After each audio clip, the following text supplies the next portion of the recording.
years 1896 and 97, mysterious airships were reported all across the United States.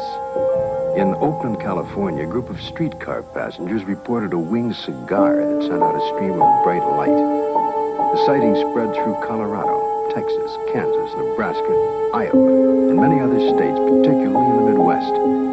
On April 11, 1897, Walter McCann of Rogers Park, a few miles north of Chicago, took a photograph of an airship. The New York Herald, as well as the Chicago Herald Tribune, pronounced the plates as being... The accounts of the airships are as fascinating as they are numerous. The ships take on various shapes: cylinders, cigars, and sometimes even a cone. The airships are described as different from balloons. Balloons can only travel with the wind. Airships, on the other hand, flew against the wind or just any direction that they like.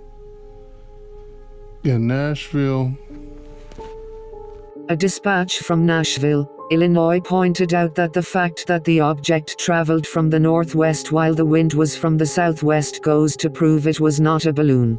The speed of the airships also points to airships not being balloons. Reported speeds varied greatly, being as slow as 7 miles per hour upward to 200 miles per hour. Sometimes an witness made more accurate measurements of an airship speed. On one instance, a railroad engineer from Burlington, Iowa, clocked an airship speed at 150 miles per hour by comparing it to his train speed. The propulsion was a propeller or an air screw. The fuel used by the crew of the airships was a closely guarded secret. It was called the NB gas. It was a mixture of ammonium chloride and sodium hydroxide. These two solids were mixed with water to produce ammonium gas. This is the secret NB gas.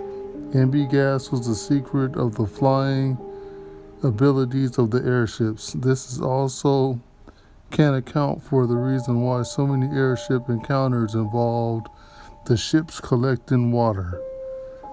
The occupants of the airship varied greatly.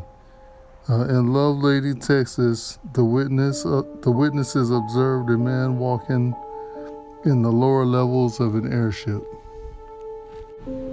Ohio, April 15th, 1897, people saw an airship with 2 people on board.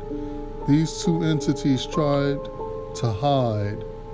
They also had the longest whiskers the people saw in their lives. In Sacramento, another set of people observed 4 passengers on an airship.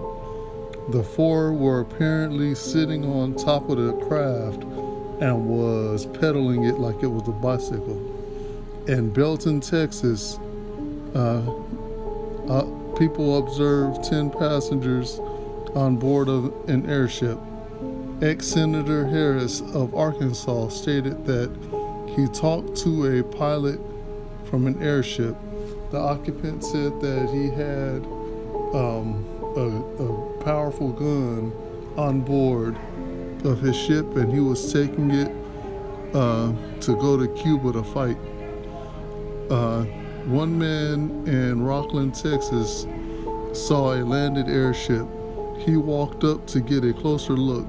The occupants prevented the man from getting on board the ship, but he was promised a ride at a later date.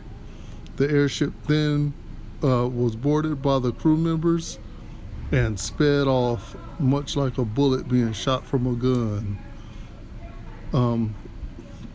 Another occasion, the airship crew told a craft that the whole project was funded by New York capitalists. The airship was also occupied by non-human entities.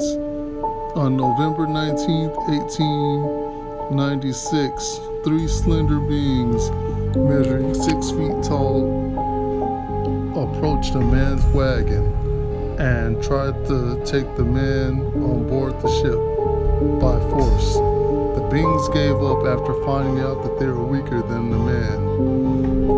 On one occasion, letters were found. attached to iron rods that were dropped from airships. On the letters, the ship was called Pegasus. It could carry it up to 1,000 pounds and was steam powered according to the letter. The letter asked the finder to hold on to the letters until a member of a certain secret society called for them. Letters were found in Newport, Kentucky, DuPont, and Lorain, Ohio. Unidentified aircraft was seen by an Eastern Airlines pilot, co-pilot, and one or more passengers flying over Montgomery, Alabama. The aircraft was reported to be of an unconventional type, without wings, and resembled generally a rocket ship of the type depicted in comic strips. It was reported to have had windows, to have been larger than the Eastern Airlines plane, and to have been traveling at an estimated speed of 2,700 miles per hour. It narrowly missed a collision with the Eastern Airlines plane. And from an FBI member, Pierre Guérin, an eminent scientist associated with the French National Council for Scientific Research, concludes that UFO behavior is more akin to magic than to physics as we know it, and that modern UFO nuts and the demons of past days are probably identical. After what happened to me, the communion experiences, I decided that that might be a good idea to accept the idea of the devil just in case that's what I saw. If you look closely at the life of the world, you see the workings of evil in the world. There seems to be a sort of machinery behind it that is far beyond just the accident of human life.